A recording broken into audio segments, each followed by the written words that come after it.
ওং নমো ভগবতে বাসুদেবায় নমঃ। বন্ধুরা, আমরা অনেকেই জানি না জপমালার 108 সংখ্যার পেছনে গোপন ও বৈজ্ঞানিক ও জ্যোতিষ কারণ কি। প্রাচীন ভারতীয় সনাতন ধর্মে জপমালার 108টি পুঁতির ব্যবহার একটি গভীর বৈজ্ঞানিক ও জ্যোতিষীর ভিত্তির উপর প্রতিষ্ঠিত, যা আমাদের মহাকাশীয় শক্তির সাথে যুক্ত করে।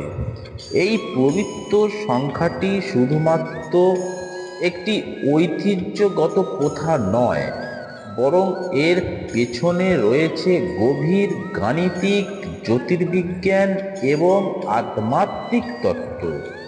আধুনিক গবেষণা এবং প্রাচীন জ্ঞানের সমন্বয়ে এই সংখ্যার রহস্য উন্মোচিত হয়, যা দেখায় কিভাবে আমাদের পূর্বপুরুষেরা বিশ্ব ব্রহ্মাণ্ডের সাথে সামঞ্জস্য রেখে আধ্যাত্মিক অনুশীলন প্রতিষ্ঠা করেছিলেন।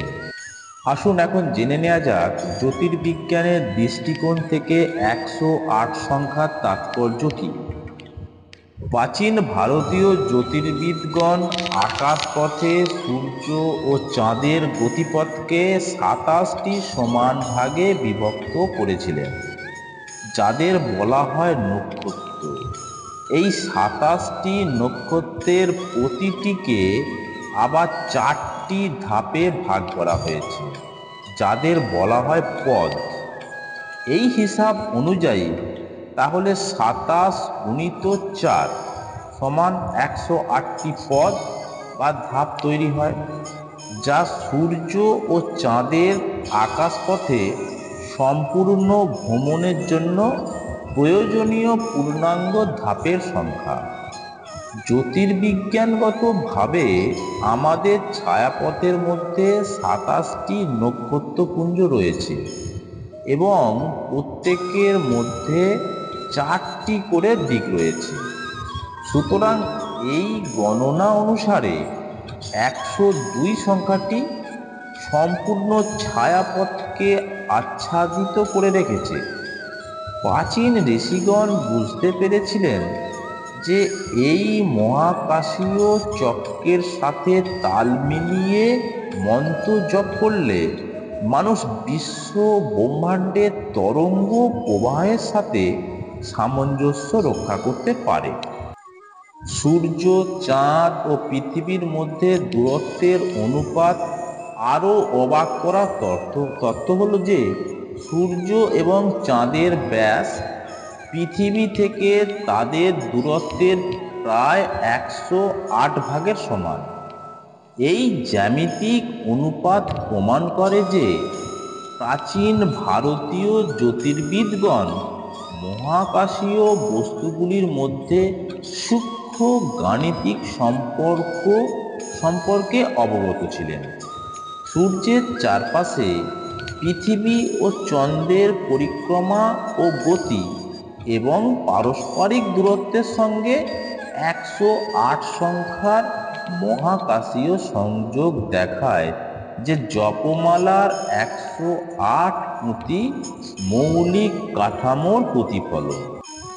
এখন গাণিতিক ও সংখ্যাতত্ত্বের গুরুত্ব, সংখ্যা 9-এর মাহাত্ম্য।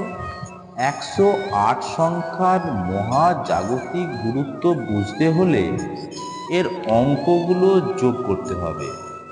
যেমন 1 + 0 + 8 সমান 9। সংখ্যা 9কে সমাপ্তির সংখ্যা বলা হয়, কারণ এটি একক অঙ্কের শেষ সংখ্যা। ভারতীয় ধর্মগ্রন্থ অনুসারে 9 সংখ্যাটি ভগবান ব্রহ্মা, মহাবিশ্বের সৃষ্টিকর্তা যিনি, বলে মনে করা হয়।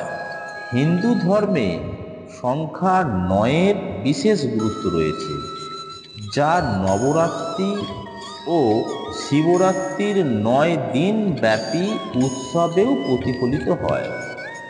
যখন আমরা 1 থেকে 9 পর্যন্ত সংখ্যার ক্রম অতিক্রম করি, তখন আমরা সমস্ত সংখ্যা তাত্ত্বিক কম্পন পর্যায়ক্রমে অনুভব করি এবং প্রতিটি সংখ্যার মধ্যবর্তী স্পন্দন শোষণ করি।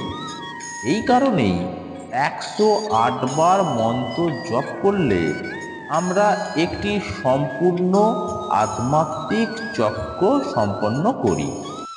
দ্বাদশ ভিত্তিক গণিত পদ্ধতি অনুসারে বিশ্বজনীন গণিত ভিত্তি 12 ভিত্তিক সিস্টেমের উপর প্রতিষ্ঠিত এবং 108 সংখ্যাটি দ্বাদশকে সমাপ্তির সংখ্যা 9 দিয়ে গুণ করলে পাওয়া যায় 108।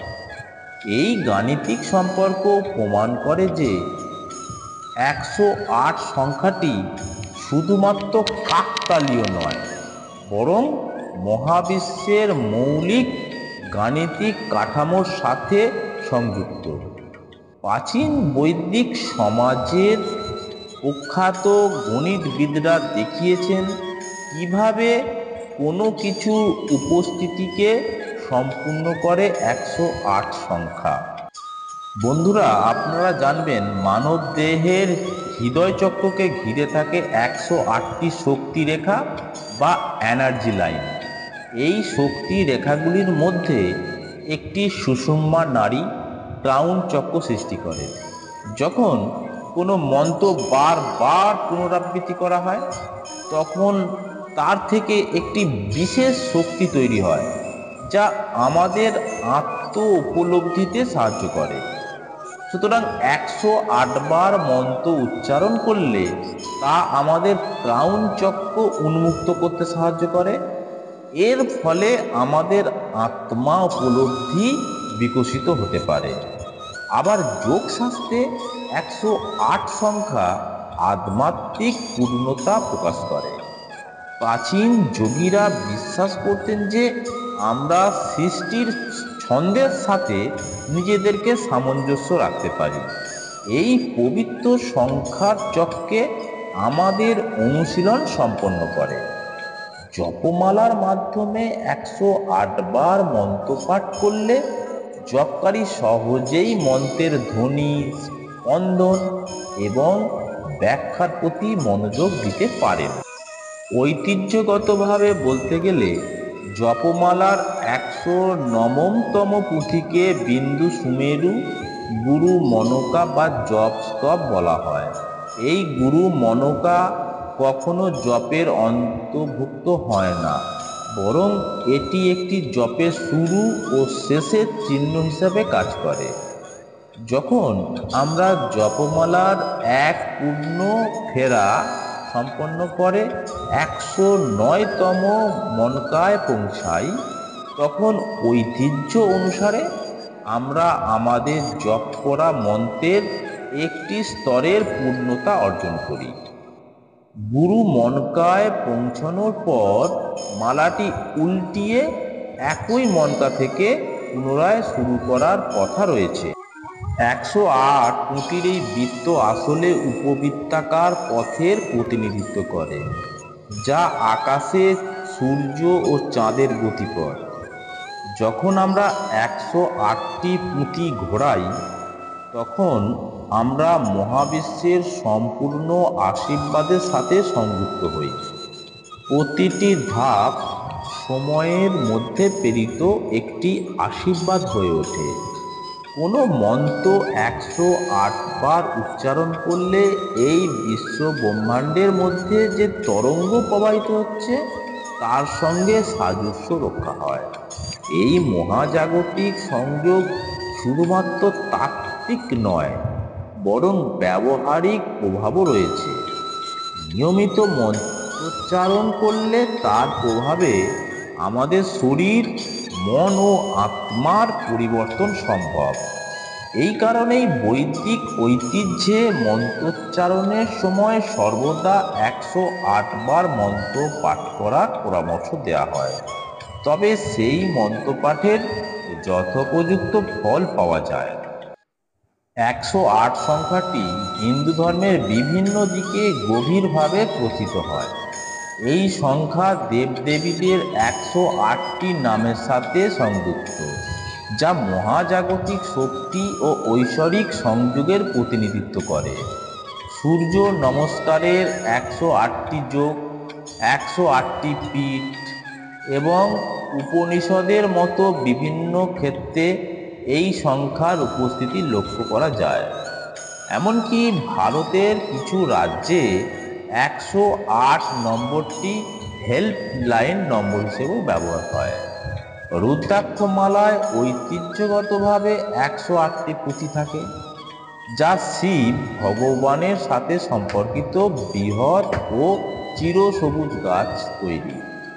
যোগিক সংস্কৃতিতে জপমালার পুঁথিগুলো ধ্যানের সময় মন্ত্র জপের জন্য ব্যবহৃত হয়।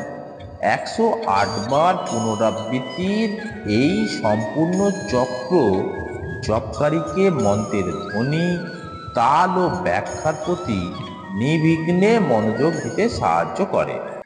বন্ধুরা, উপসংহারে বলা যায়, জপমালার 108 সংখ্যা রহস্য উন্মোচনে দেখা যায় যে একটি শুধুমাত্র একটি ধর্মীয় ঐতিহ্য নয়, বরং একটি বৈজ্ঞানিক ও জ্যোতিষীর সত্যের উপর প্রতিষ্ঠিত গভীর আধ্যাত্মিক অনুশীলন। প্রাচীন ভারতীয় ঋষিগণ মহাবিশ্বের মৌলিক কাঠামো, জ্যোতির্বৈজ্ঞানিক চক্র, গাণিতিক নিয়ম এবং মানব দেহের শক্তি প্রবাহের মধ্যে একটি নিখুঁত সামঞ্জস্য আবিষ্কার করেছিলেন। 27টি নক্ষত্রের 4টি পদের গুণফল, সূর্য, চাঁদ এবং পৃথিবীর দূরত্বের অনুপাত, হৃদয় চক্রের 108টি শক্তিরেখা এবং সংখ্যা 9-এর পূর্ণতার তত্ত্ব সব মিলিয়ে 108 সংখ্যাকে একটি মহাজাগতিক সত্যে পরিণত করেছে।